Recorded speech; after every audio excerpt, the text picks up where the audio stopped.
Welcome to Vicious Whispers with Mark Tullius, your source for horror, sci-fi, suspense, and all things violent. Hey, what's going on, guys? Thank you so much for joining me today on Vicious Whispers with Mark Tullius, episode 58. Today we have chapter 5 of Ain't No Messiah. That audiobook is still not out. ACX has been kind of delayed in proving shit, whatever, reviewing it, but that should be out pretty soon. But that makes this even more special because no one else has heard this yet. You guys are the first ones. This is the only place I'm sharing it. So hopefully you guys are enjoying the story. Today is chapter 5. If you haven't listened to the last ones, go back the last couple episodes and start from there. Very short episodes. I'm not talking a whole lot. I got a bunch of shit going on. So it's mainly a way to share this story that I'm hoping you guys are enjoying. On the writing front, things are pretty good. I am okay with not having much creative time. I am not getting a lot of my own stuff done. Beyond Brightside is super slow right now. I'm going through the final, well, not the final edits, but close to final edits. Trying to beef it up. It's only at like 62,000 words. Halfway, so the first half of the book is pretty solid. I just finished that up. I'm happy with that. We'll do some like line edits and everything. The second half of it definitely needs to be beefed up a little bit. And so that's what I'm working on right now. But I'm really just trying to get maybe a chapter a day. Meanwhile, the majority of my free time, because the majority of my time is taken up with my son, playing a ton of board games and doing his schoolwork and hanging out with the family. But other than that, when I do have free time, I have been doing the Skype sessions with different people to develop Try Not to Dies. Last week I was talking about doing it with Steve Montgomery, working on Super High. That one is going pretty nice. He's working on it on his own. We'll meet this week to talk about it. He said he's already got scenes 1 through 10 pretty fleshed out.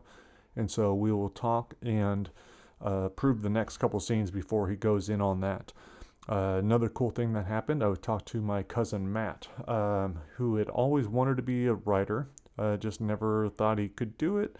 And so a while ago, we touched base over Christmas, talked about it, slowly got the ideas going. He decided what he wanted to write, but then I hadn't heard from him in a while, and then he just sent me his first chapter, and it was really, really good. But I was telling him, we ended up doing a Zoom meeting, and I was able to tell him, like, hey man, this is awesome, but it's not what I want because this whole chapter might get cut. So one of the things I've learned through writing is, don't spend that much time making anything perfect because one, it's not going to be perfect anyhow.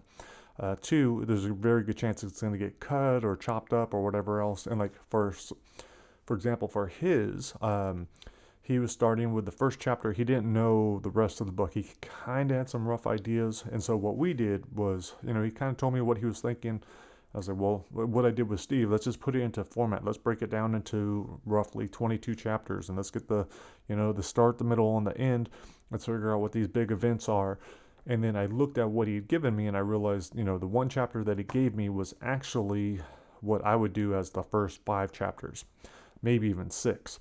And so now I gave him some direction. I was like, okay, well, this is how I would see it. That doesn't mean it's necessarily right, but I was like, I would want one chapter, seeing the place, and then another chapter seeing his mother and that interaction. Third one is him and this girl. Fourth one is this, and then the action, the middle of the story doesn't start until he actually enters his day of trials. So that one's cool. So he's working on that. And now that I've given him that kind of talk, getting him the ability to just give me stuff without it being perfect, that it's just simply, we're sharing ideas. I'm not worried about anything being perfect at this point at all. That shit doesn't come till the end. So that one is in the works. I don't know how fast that one will come because he is also working and he has a little, almost a 2-year-old and a baby on the way. So his might be slow. It might take a while to develop, but that's cool because like Steve's going really fast on his. John Palisano, he'll be done with his, shortly, his first one. I talked to my friend Brian about one. We might do one about going to the grocery store. And that one would be just like pandemic, but further, and it would be really playing up this situation, making it worse. What happens if shit went really bad in the next 4 months? Something like that. I had already had that idea for a short story. I didn't write it. I've just been too busy with other things. But I realized, it could be expanded for sure. So it could just be this person getting through the day, trying to get to the store and maybe somewhere else and back, with all kinds of crazy shit going on, like rioting or whatever else. So that one, I don't know when that one would be done. I wouldn't be expecting that one done in the next 2 years or published in the next 2 years. But I did have an awesome conversation with my friend Sage Ricci. Him and Tom Spaunbauer are I would say my writing mentors. They're the people that really changed the way I look at writing with their Dangerous Writing program. He's also an awesome person. They both are. And so I talked to him about it before, but he was so busy with all these other things, going to school, and just life. But I wrote back to him the other day, and he said the timing was immaculate. He's stuck at home. He's getting back into some of his old passions. And at first, I was thinking maybe the Try Not to Die would be based off of coming out. Sage and Tom are homosexual. That's what they write about often. And I thought that'd be cool to have that as a topic. But when we were talking, he was talking about his passions and what he's done, and he's been playing Dungeons and Dragons like religiously since he was 11. He comes up with stories all the time. He says he come up with a story like just like that, like over someone come up with a question and then he's got an entire story laid out. He has a lot of characters he's developed, so I think we're just going to go ahead and do a fantasy one with some of the characters he's created. It won't be Dungeons and Dragons, but it'll be set in that kind of universe. And on top of, I doubt it will just be one book. He'll probably do one of the characters, and then if people like it, we'll probably do another character, or he will just do an entire novel based off of those characters. So that's what I am suggesting to him. But yeah, so he's excited about it. The Try Not to Die in 25 Perfect Days, Olivia and I, my daughter and I, talked about that a bit. We were able to figure out where we want it kind of taking place and what the gist of it is. So I think now we know what's going to happen. We don't exactly know all the details, but it's starting to come out. And so I think this week what I'm going to suggest to her is we start drawing it on a map. We start making a map of the town. That is going to open up a lot of stuff. We know there's going to be a church. We know we're going to figure out where their house is, what kind of houses these are, what kind of technology is going on. This is going to be showing 25 perfect days from the utopian side, but then the utopian side being invaded. So it should be pretty cool. I like the idea of, in 25 perfect days, most people probably realized or felt that the way, and the controllers were bad and were evil, and you get to see all the bad shit that they did because you're seeing it from the point of view of people that are experiencing it. This one is going to be from the point of view of a girl whose family has benefited from the way and the controllers, and they haven't seen any of the nastiness or the ugliness, especially as a teenager. So it'll be interesting to see how this girl takes, these rebels coming in and trying to liberate them from something they don't want to be liberated from. So I think that should be fun. Again, that one's probably going to be a slower one, especially with the way things are right now. I don't have a lot of time to write. I know Liv isn't going to be able to write a lot. So especially while I got all this going on with all these other Try Not to Dies, that one will just be slowly built up. But again, that's awesome because I can't release that many books per year anyhow. Like, one is just the cost. Let's say each of these books, between the advance and copies and cover, audiobook, just all that, let's say it's about, $7,000 to $10,000 per book. So that may not sound like a lot of money, but if I'm trying to do 3 of those, and then I have to have more money for marketing and my other books and just all that shit. So that could be a lot of money and a lot of time, a lot of editing, a lot of really going over it to make sure everything is tight and just exactly how I want it. So I have to be careful with taken on too much. And how I have it now is like, okay, if you get your book in, I'm just going to go, order of release will be order of it being finished. So if someone wants their book coming in at number 4, number 5, then they just need to speed up the writing process. So if someone doesn't care and they're good with being number 12 or number 13, then that's cool too. My friend Anthony Johnson, a long time ago, we started on Trying to Die in Iraq, but he's been so busy with work and I've been busy, and so we just haven't touched it. But I was writing to him yesterday, and I was like, on that one, I was like, okay, well, we'll get to that when the time's right. The time's not right for that one right now, and I have enough other stuff going on, so it is all good. And honestly, with that one, even if that one didn't ever materialize, I think it should, but even if it didn't, he already got such a benefit from it. Like, it pretty much knocked out his night terrors. I haven't talked to him recently to see if that's still the case, but it was the case for a long time. So that was a powerful type of therapy, by going over the stuff, by examining things that happened to him and writing about them in fiction. So no matter what happens, like, that was not a waste of time. And for sure it wasn't a waste of time for me either, because I got to create with a friend and I enjoy it. So all these things, I get excited. When I got off the phone with Sage, I had goosebumps. I was thrilled. I was excited. I was like, this is awesome. This is what I enjoy doing. And I know with Sage, like, it's going to be a book. He'll probably be done in a couple months. And then that'll just be one more cool thing to add to this Try Not to Die universe. All right. Yeah, I think that's about it. Not too much going on. Personal life, besides board games and more board games and a little bit of video games and then some board games and then some schoolwork. Been trying to stay healthy. We got a hydro, a rowing machine, so I've been using that pretty consistently. I get high first because it's in the name, so there's that. But it's pretty cool. It's a good little workout. It's probably helping me with my posture, which has always sucked. So yeah, that's pretty much it. Doing that and continue to do the brain training at home, and that's about it. All right, guys. I want to get out of here. I need to get to my kids. I need to chop this up and put it out. I need to do a lot of stuff. I'm sure you do as well. But first, enjoy Chapter 5 of the Ain't No Messiah audiobook. All right, guys. Thanks for listening. Next week, it will be Chapter, that's right, 6. All right, guys. Have a good one. Talk to you later.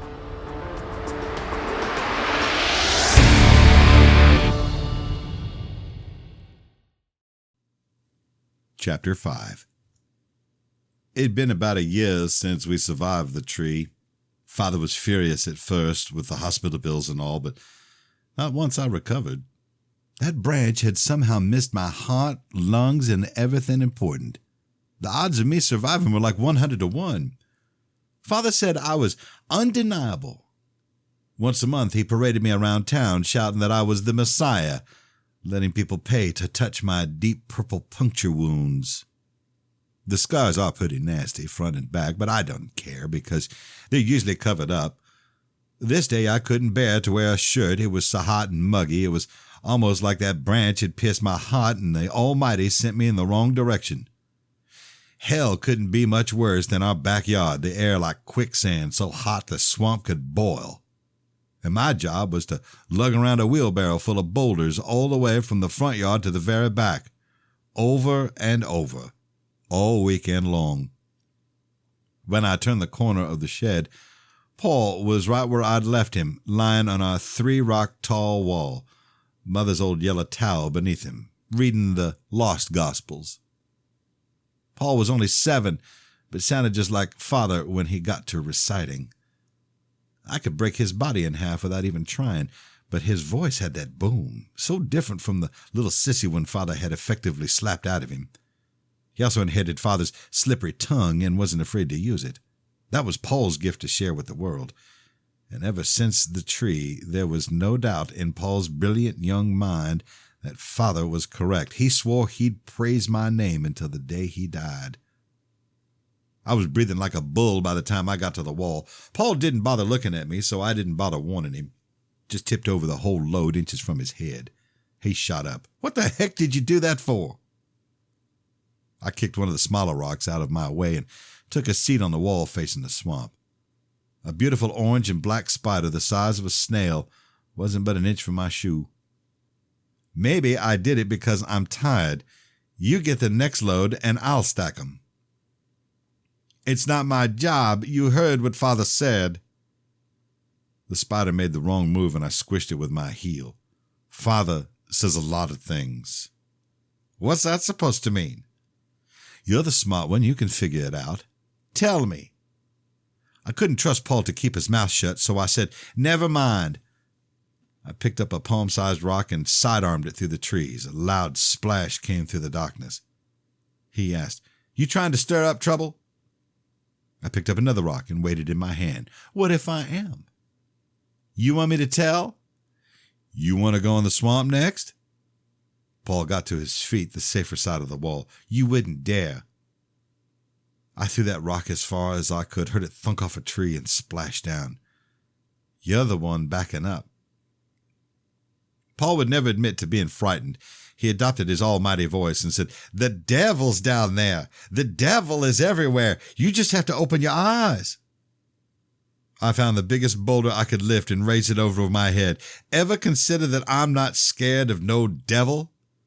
I started for the swamp, the dark, deadly place I'd never visited.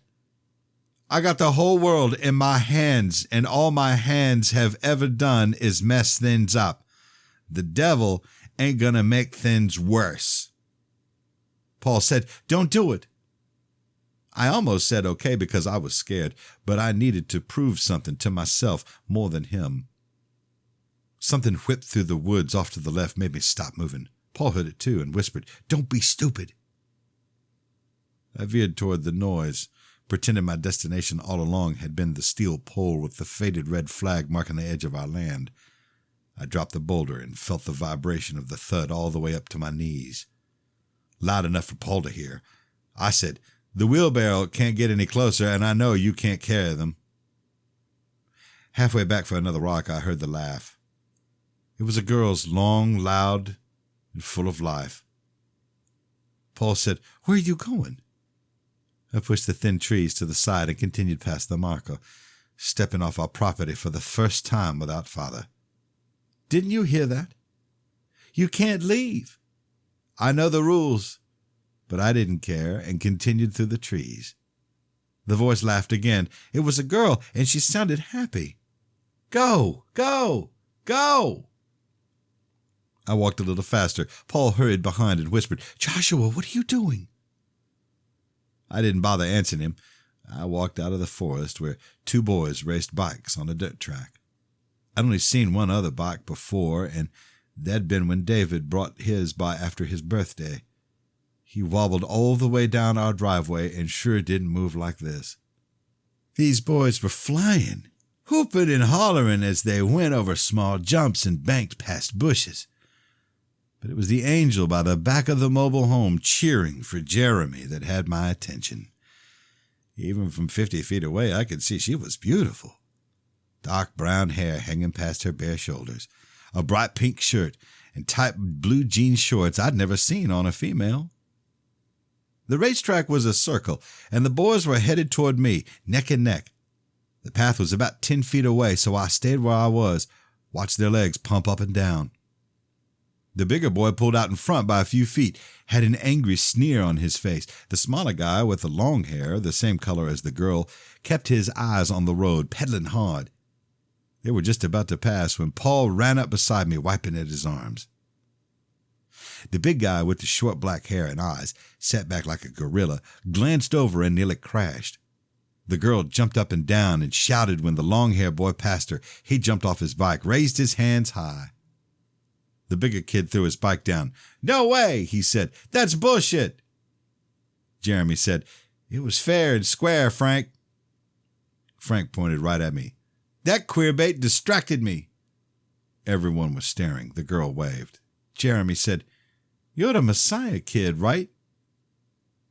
Father said everyone knew or would one day, so I better hurry up and embrace it, and all I could do was nod. Frank yelled, Go put on your shirt, faggot. I had no idea how to respond. I almost said sorry, but before I could, Paul took off running. There was no question where Paul was going, so I went after him, dodging trees, splashing through the muck, calling his name, begging him to stop. I made it to the rock wall as Paul hit the back porch, mud flying off his shoes. I yelled one last time, "Stop!"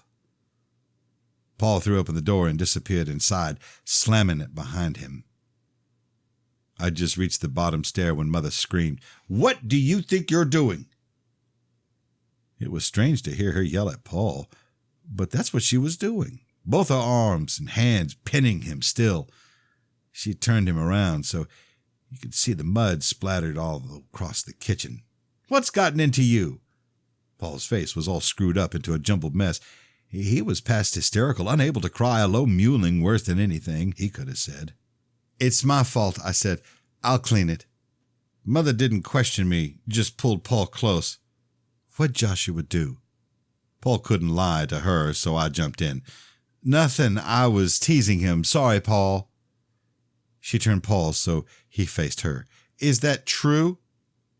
I backed up toward the door when Paul shook his head. Mother froze me with her stare. "What did you do?" "We were just working on the wall." "You stay right here," she turned to Paul. "What'd he do, honey?" Paul leaned close to her ear so I couldn't hear. Mother's eyes got huge. She shouted, "Charles!" I would have sworn time stopped if the clock hadn't kept ticking, the only sound in the world. My mother waited another second before yelling for Father again. Father shouted back, "I'm busy, you handle it." In the loudest voice I'd heard her use with him, she said, "No, you deal with him. He's your son." Mother carried Paul to the back sink, not saying sorry when his shoe wiped mud all over my shoulder. With nothing but hate in her eyes, she said, "What are you waiting for?" Part of me was waiting for Father to walk over and set her straight. Tell her that wasn't how she talked to people, but he wasn't coming. I knocked on the office. None of us ever entered. He didn't bother opening the door, just told me to go to the basement. Don't be expecting any supper. Late that night, heavy footsteps thudded down the hallway. Dust floated down on me in the darkness. There was no question where he was headed. No time for me to do anything but sit there, hands on my knees. The door flew open and bounced off the wall. Father said, "Get your ass up here right now." I walked upstairs, but slower than usual, because if I was the Messiah, like he said, I should only have to listen to myself. Father had on his black jacket, the shoulder and elbows, the faded gray that dusted his hair. He shook his head and pointed to his room. "Get in there."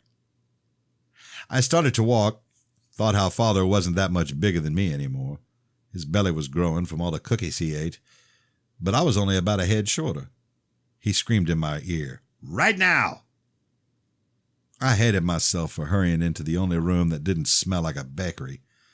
The lights were off, the bedspread pulled tight, the fan blowing cool air, and the smell of her gardenias. Father pointed at the wooden chair next to Mother's empty one. "Sit your ass down." I took my time. "Now, or get out of this house." I wasn't even a teenager and knew nothing of the real world. I didn't have a choice. The TV took up the top of the dresser next to the window, filled with white flowers. Its wide black screen reflected an obedient little boy in a big body, my perfect posture sitting like he taught me. Father put a disc into the gray machine next to the TV. "I've made a huge mistake," he said. "I realize that now." He'd made so many. I wasn't about to guess to which he was referring. "What'd those boys call you today?" He already knew, so I went ahead and told him. "And what did you say?" "Nothing." "That's your response? Someone calls you a vile abomination condemned to hell and you say nothing?" "I'm not one." "That's better. But you didn't tell them that." Paul ran away and I chased after him. His eyes cast judgment before his mouth. "A coward." The other two seemed nice. Seemed? Father raised his voice, made like he was about to slap me. "You gotta stop being so blind and see people for what they are. Stop being so damn naive." "I'm sorry." "How are you supposed to judge the living and the dead when everyone seems nice? People aren't nice. That's just what they show you. Look for the worst in them, and you'll find more than you ever wanted to see. Okay, your brother won't always be there to watch over you.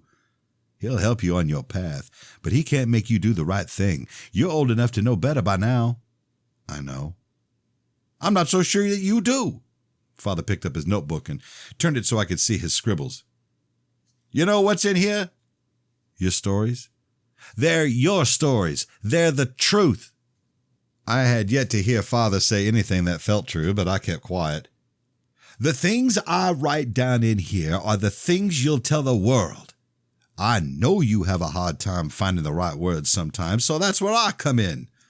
But you have to trust me. You have to believe me. Believe in yourself. I do. You don't sound like it.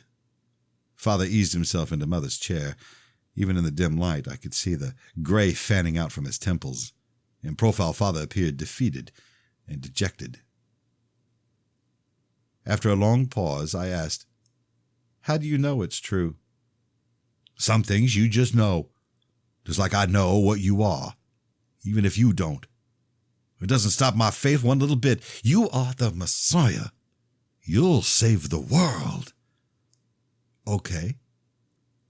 Father leaned back, ran his hands through his thinning hair, and turned on his church voice. You have no idea what these non-believers will do. They're demons wanting to sabotage you. They laugh at your church, at me being your mother's errand boy, a goddamn delivery man. He wasn't about to stop, so I stayed quiet. Look for the worst in people, for that's how you shall judge them. Anyone can be nice for a day, a minute, a moment.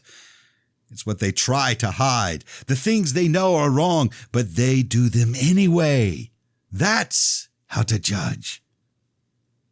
I nodded. I looked at him like he always told me to.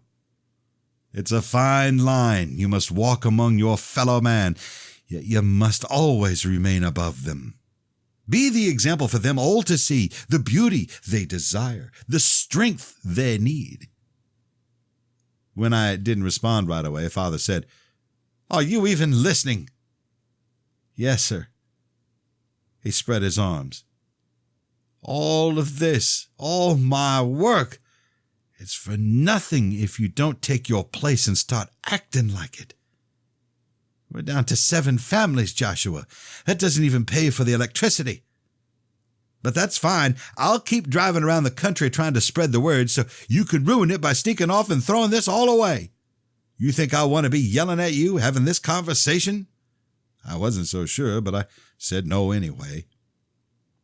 His contemptuous gaze was on my hands, as if I sickened him so much he couldn't stand to look me in the eyes. I've tried to protect you and your feelings. He walked to the TV and punched a button. The screen lit up and was suddenly filled with the image of a man and a woman, tangled together, sheets barely covering them. I hadn't seen television since my last stay at the hospital, and even then I only got a few minutes before Father spoke to the nurses and had the box of temptation taken from my room. It amazed me witnessing such lifelike drama coming from such a small screen. I warned your mother not to baby you. I worried you wouldn't be able to handle the real world. You wouldn't be able to deal with what you saw. Father's voice ramped up with every sentence. But I can't do that anymore. You think that you're a man? You watch this. You watch and see what you're doing. Your sins, your refusal to be the Messiah. Now follow the rules. Look at the evil you're sanctioning. See the world we live in thanks to you. I wanted to say that was all I ever wanted, especially if it was like the place I'd imagined, where people could do whatever they pleased if it didn't hurt anyone else. But all I did was look at him and keep my mouth shut. I'm not sure how long she'd been there, but Mother was in the doorway, yellow dish rag in her hands. She said, Charles, I don't think. Father silenced her with one finger. I know what you think. Mother shook her head and walked away the first time in so long I didn't want her to. Pay attention, Father said. He hit a button on the machine and dialed up the volume. Tell me you think you're setting a good example. You're showing people how to live. The screen flashed to another scene, a beautiful morning. Blue skies, white clouds, buildings so high they didn't look real. Is this a movie? Father backed up to the bed. Watch it. How could I not? It was incredible. It's what I've been missing my whole life, a glimpse of the real world, an escape from mine. A collage of images passed by, one after another, the city so huge, 100 times Hartsville. The smallest buildings were 10 times the size of anything I'd ever seen. But it was the two massive ones I was stuck on, the way they stretched past the clouds and into the heavens, a testament to what man could achieve. This went on for a minute, showing me a world so much bigger than I could have imagined. The image got shaky, screams as black smoke gushed out of the hole ripped through the top of the first structure. An airplane headed for the second tower. I started to point, but it was too late. The plane hit where I couldn't see, a gigantic fireball blowing out the other side. Were there people in there? What do you think? The angles were changing, zooming in and out, the fire, the smoke, people hanging out windows, people leaping from the flames, a couple holding hands. The animals that did this, Father said, wiping his forehead and clearing his throat. The cowards behind this, they don't believe in you. One of the towers collapsed straight down in an explosion of gray dust. Bloodied bodies being carried away, people running, crying, everyone gray. Who decided who lived and who died? I hadn't chosen. There they are, Father pointed to the 19 dark faces on the TV, most of them bearded. The heathens responsible for so much death, men who say you're not real. The screen was back to carnage. Twisted metal, covered bodies, faces of the victims. Your actions do have consequences for others. Father's throat caught and he had to clear it. Think about this the next time you sin. Think about what you're doing, what you're condoning. A tear rolled down Father's cheek, the first scene since Paul. It only made him madder. Damn all non-believers to hell, have no mercy on their souls. Pray for the innocent people that died. Father grabbed my head and forced it back to the TV. It was a big white building with 5 sides, one of which was blown to hell from some sort of explosion.